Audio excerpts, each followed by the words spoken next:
प्रणाम, नमस्कार।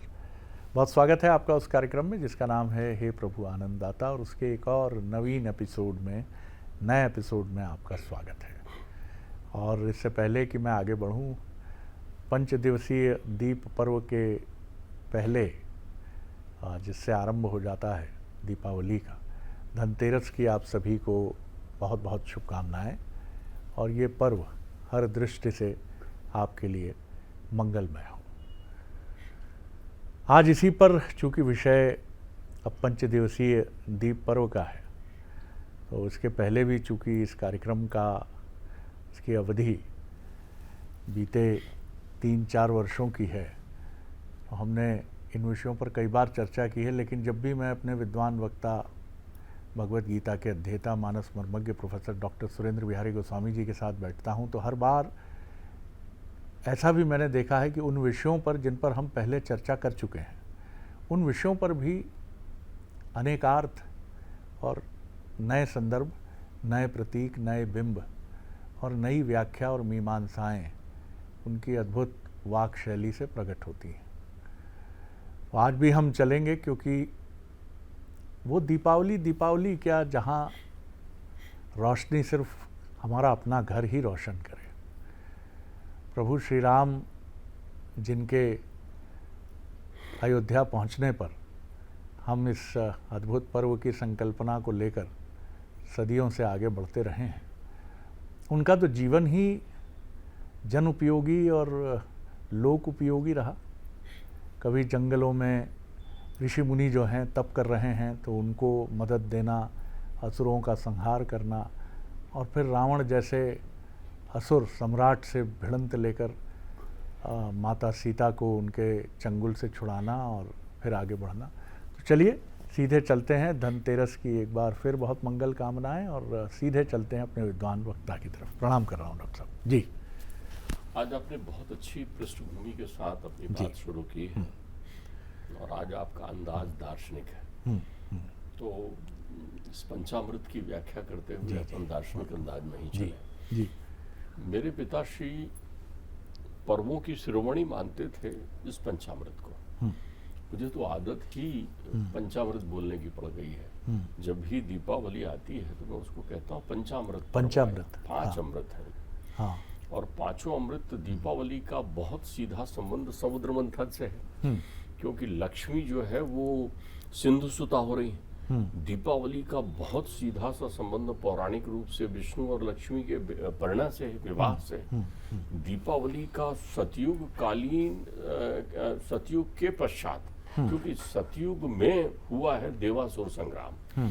आज मुझे याद आता है कि जैसे कोई भी विश्व स्तर का युद्ध हो रहा होता है तो अपन कहते हैं विश्व युद्ध हो रहा है, लेकिन जो युद्ध की बात हम कर रहे हैं वो युद्ध प्रकृति और प्रकृति के विनाशकों के मध्य हुआ था। प्रकृति संपूर्ण सचराचर, एक ब्रह्मांड नहीं, अनंत कोटि ब्रह्मांड की रक्षा के लिए जो युद्ध हुआ था, उस युद्ध को देवासुर संग्राम कहते हैं। और एक बड़ी विशेषता ये है कि मां नर्मदा की प्राचीनता का संदर्भ भी इसी प्रसंग से जुड़ा है। कभी किसी ने पूछा था कि गंगा प्राचीन है कि नर्मदा, तो सबसे प्राचीन जो पवित्र नदियां हैं उनमें नर्मदा जी प्रमाणित रूप से प्राचीन है, क्योंकि देवासुर संग्राम नर्मदा के तट पर ही हुआ, भड़ौच में, वर्तमान भृगु कच्छ जिसको कहते थे, वहां हुआ है संग्राम। वहीं बलि भगवान ने बलि अपने बामन के रूप में अवतरण लिया है। तो इसलिए ऐसा नहीं है, किसी चीज को हमको तथ्य में पहुंचने पर बड़ी गूढ़ता का ध्यान रखना पड़ता है। तो मैंने पिताजी से पूछा था कि ये पंचामृत क्यों? उन्होंने कहा समुद्र मंथन से 14 रत्न निकले। समुद्र मंथन से 14 रत्न निकले, लेकिन इन रत्नों का अप्रत्यक्ष प्रभाव मानव समुदाय पर पड़ा। और समुद्र मंथन जो, लेकिन उसका अप्रत्यक्ष प्रभाव यानी मनुष्य के कल्याण की सारी प्रक्रियाएं यहाँ शामिल है। समुद्र मंथन सतयुग में हुआ, सतयुग के बाद त्रेता आए, तो त्रेता आने पर भगवान राम के काल में इस पंचामृत का उत्सर्ग हुआ। उत्सर्ग, बढ़ोतरी हुई, इसलिए इसको उत्सव कहा जाता है। शब्द उत्सव, वो उत्सव कब होता है? त्योहार और उत्सव में अंतर है जी। त्योहार तो आप अपनी खुशी के लिए मना सकते हैं, लेकिन ये दीपोत्सव है, उत्सव, जहां उत्सर्ग यानी प्रत्येक चित्त जो है ऊर्ध्वगामी हो जाता है, चाहे वो अमीर हो चाहे वो गरीब, वाह, प्रत्येक चित्त ऊर्ध्वगामी हो जाता है। तो वैसे तो हमारी संस्कृत में कुर्वन्न एवेह कर्माणि जिज विशेष सतम समा की भावना को ध्यान में रखते हुए, अर्थात आप प्रत्येक दिन के कार्यों में आनंद लेते रहें, इसके लिए लगभग प्रत्येक माह, प्रत्येक सप्ताह, प्रत्येक पाक्षिक पक्षों में कोई ना कोई पर्व, त्योहार या व्रतों की व्याख्या की गई है, ताकि आप एक उत्साह ले लें, वही नीरस जीवन न जिए आप। लेकिन ये उत्सव क्यों बना? दीपोत्सव कहा जाता है, होलिकोत्सव कहा जाता है। ये उत्सव है जहां उत्सर्ग कर देते हैं, आपका चित्त ऊर्ध्वगामी हो जाता है। तो आप देखिए एक और विशेषता, आपने अभी धनतेरस की शुभकामना दी है सबको, तो धनतेरस की शुभकामना के साथ एक बड़ी गुणता भी आप लोग ध्यान रख लीजिए। हमारे यहाँ तन, मन, धन और आत्मा, इनको इससे जोड़ा गया है। मन, बुद्धि, चित्त और अहंकार, इनको इससे जोड़ा गया है।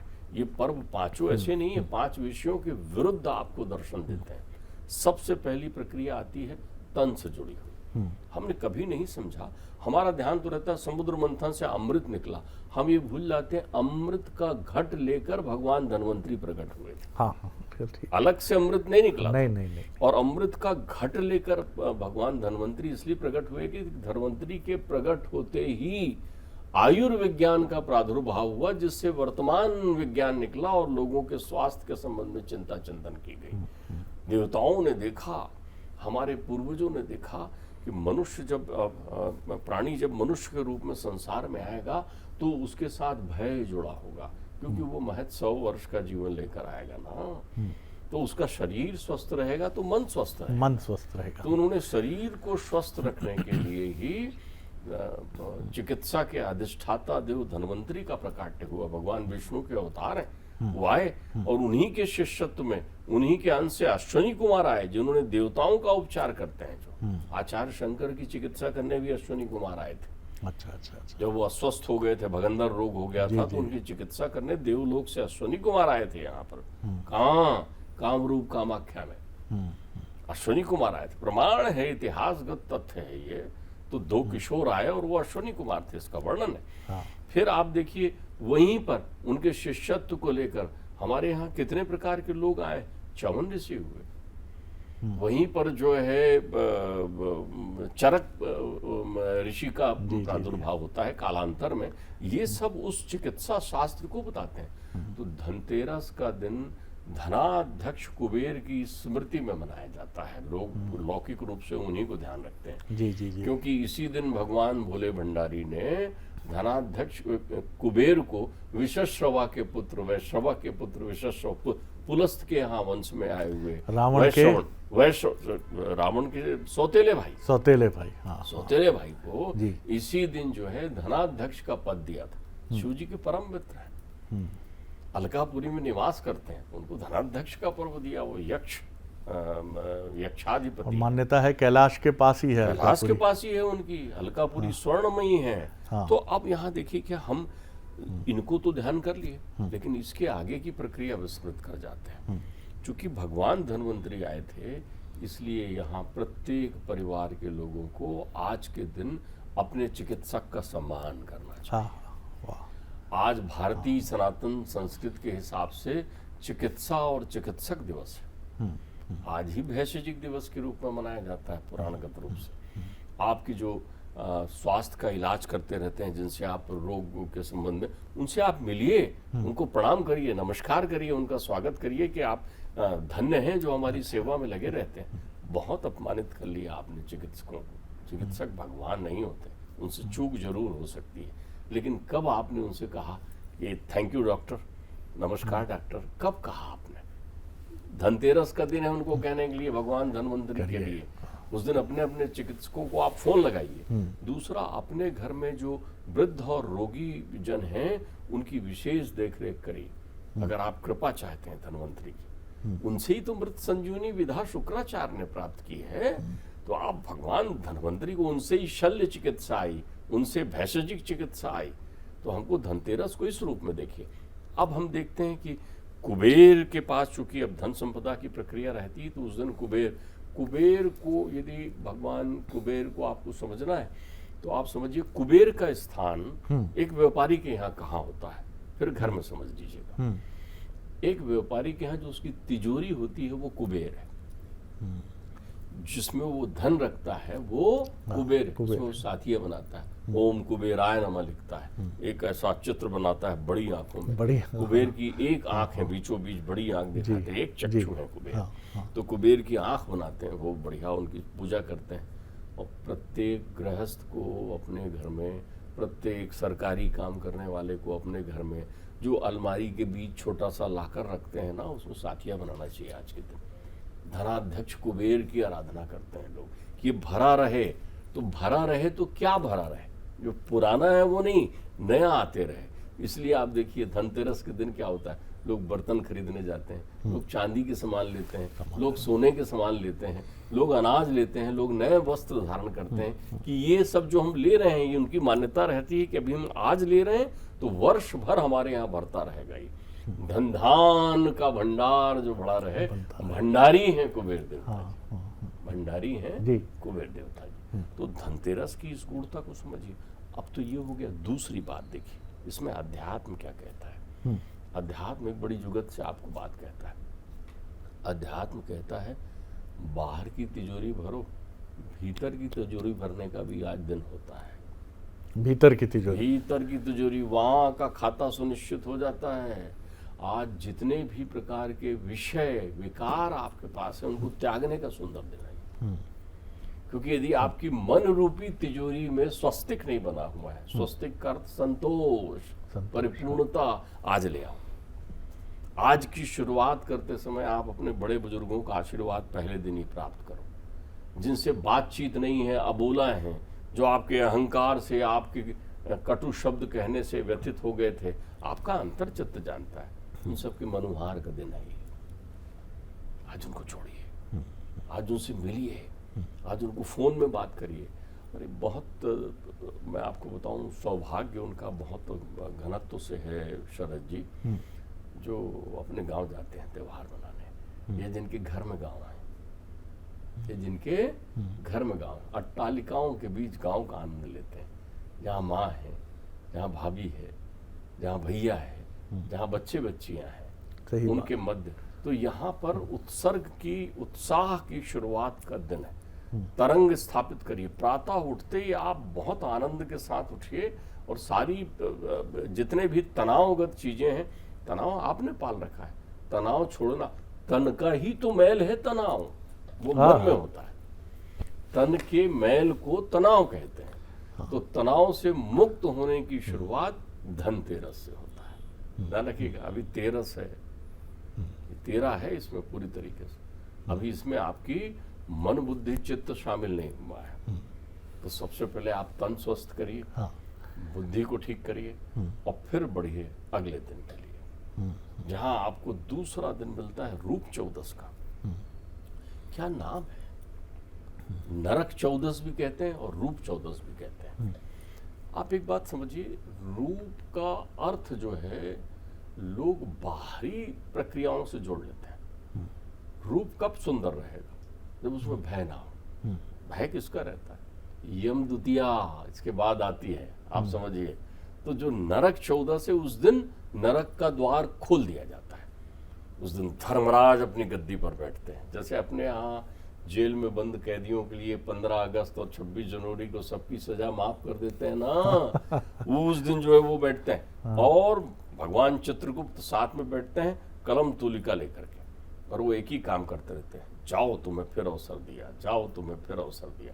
खोल दिया है द्वार। क्यों? वो क्या कर रहे हैं, वो नचिकेता से संवाद कर रहे हैं। वो नचिकेता जो अपने पिता से अनुमति लेकर के यम प्रति गच्छति आ गए हैं, जिनके कारण कठोपनिषद बना है, उनको आत्म तत्व का ज्ञान दे रहे हैं। नचिकेता से कहते हैं स्वर्ग चाहिए, ले लो आज। बोले नहीं, मुझे स्वर्ग नहीं चाहिए। उन्हें अग्निहोत्र विद्या प्रदान करते हैं कि इसको, इस विद्या से तुम स्वर्ग आ जाओ। लेकिन वो कहते हैं मुझे स्वर्ग नहीं, इससे श्रेष्ठतम कोई उपाय बताओ। तो धर्मराज उन्हें उपाय बताते हैं। श्रेयश्च प्रेयश्च मनुष्य में तस्तो सम परित्या विवनक्त धीरा श्रेयो ही प्रेयो अप्रेशो वृणीते प्रेयो मंदो योग क्षेमादि थे। वो कहते हैं देख ये कांटे वाला रास्ता है और ये फूल बिछे हुए हैं, यहाँ पर दो रास्ते हैं। कांटे वाले रास्ते से जाने में तुम्हें हिचक होगी ना, लेकिन ये कांटे थोड़ी दूरी के हैं। उसके बाद सुंदर उपवन है, सुंदर बगीचा है, नाना प्रकार के भोग हैं, और ये जो जिसमें फूल बिछे हुए हैं, इस रास्ते से जाएगा तो थोड़ी दूर के बाद में खाई है, जहां सर्प हैं, जहां मगर हैं, जहां अजगर हैं, तेरा जीवन तप्त हो जाएगा। तो मार्ग श्रेय का अच्छा है, अर्थात जो स्वार्थ से विरक्त है वो श्रेय मार्ग में है। तो ये उपदेश देने में लगे हैं वो। तो चित्रगुप्त जी अवसरगत जो है, उन्होंने कहा साहब ये सबको माफ करें, तो उस दिन स्वर्ग का द्वार खुलता है, नारकी यंत्रणा भोग रहे लोगों को मुक्त करते हैं।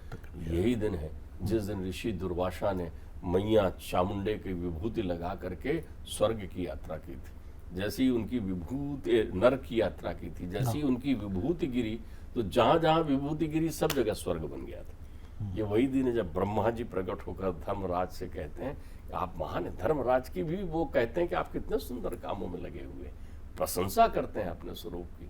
तो धर्मराज हैं, इसीलिए इस दिन कलम दवात की पूजा करना चाहिए, तूलिका की। चित्रगुप्त जी को ध्यान करो महाराज, जाना वही है। फिर ये दिन यानी यम द्वितीया। 14 जी 14 13 के बाद 14। हाँ। आप एक बात समझिए, अब यहाँ पर 14 तत्व आप में समाहित हो गए। अब आपका मन, आपकी बुद्धि, देखिए 5 कर्मेंद्रियां, 5 ज्ञानेंद्रियां, ये 10 हो गए। मन, बुद्धि, ये आपकी प्रक्रिया हो गई। अब यहाँ अहंकार तिरोहित हो रहा है। अब ये अहंकार को तिरोहित करना है। मन बुद्धि, चित्त लग गया आपका, चित्त कायम लग गया। धर्म परायण होने का दिन होता है इस दिन। इस दिन जो है हम कलम दवात की पूजा करते हैं। जो लोग श्रेष्ठ पथ पर संरचना करना चाहते हैं, साहित्य क्षेत्र के लोग हैं, श्रृंगारिक लोग हैं, लेखक हैं, कवि हैं, उनको इस दिन विशेष रूप से तूलिका का पूजन करना चाहिए ताकि वो सृजनशील बन सके और अपना रूप संवारना चाहिए। कौन सा? मन से विक्षेप को धो दीजिए, मन में विकार मत रखिए। 3 कर्म गीता में वर्णित, कर्म, अकर्म, विकर्म। कर्म तो प्रत्यक्ष कर, विकर्म। कर्म की शुद्धि का दिन हो गया धनतेरस, कर्म की शुद्धि का दिन हो गया धनतेरस। अब अकर्म तो ऐसा है जो आपके हाव भाव और वैचारिक तंद्राओं से बनता है। बाबूजी नाराज हैं, पूरा घर सक्रिय हो जाएगा। सूर्योदय हो गया, आप अपने आप उठ जाएंगे। ये अकर्म है, अकर्म। लेकिन विकर्म बड़ा छुपा हुआ तत्व है, उससे हमारा स्वरूप और रूप बिगड़ जाता है। उसको संवारने का दिन है। विकर्म यानी मानसिक कर्म को विकर्म कहते हैं। आज मन को ठीक करने का दिन है, तन ठीक कर लिए, मन ठीक करो। रूप रंग आप बाहरी सब दिखाइए अपनी प्रक्रियाओं को। आप देखिए, हमने अगर हमारे पास ये उत्सव नहीं बना होता, ये पंचामृत नहीं होता, तो घर में कितनी दरिद्री और कचरा पड़ा होता। तो बाहर के दरिद्री और कचरा को तो आपने साफ कर दिया, दीवालों को पेंटिंग डेंटिंग करा ली, आप खुद भी सज गए। अरे मन का कचरा फेंको ना आज, वो तो कितना गंदा है, कितना गंदा है। तो उसको साफ करने का दिन है। इसलिए इसको नरक 14 या यम द्वितीया कहते हैं। इसकी एक और विशेषता है, नरकासुर का वध किया था कृष्ण जी ने। इसलिए इसको नरक 14 कहते हैं। समझ रहे हैं? नरकासुर का वध किया था कृष्ण ने। वो आक्रमण करके सत्यभामा के साथ पहुंचे थे। तो नरकासुर, भौमासुर जिसको कहते थे, और 16,100 राजकन्याओं के साथ एक ही मुहूर्त में 16,100 स्वरूप बनाकर विवाह किया था। इसलिए इसको रूप 14 कहते हैं।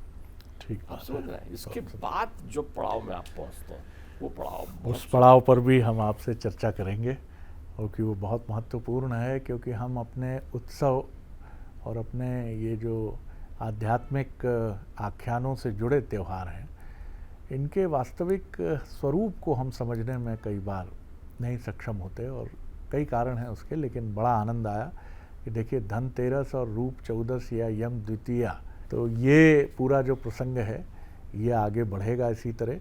और हम दीपावली पर बहुत अलग ढंग की एक जो हमारे विद्वान वक्ता की व्याख्या होगी उसके साथ उपस्थित होंगे। तो एक बार फिर आपको बहुत मंगल कामनाएं। और अगली बार जाहिर है, स्पष्ट है कि दीपावली की एक दार्शनिक, आध्यात्मिक, पौराणिक और समाज के लिए बेहद उपयोगी व्याख्या के साथ हम फिर प्रकट होंगे। नमस्कार।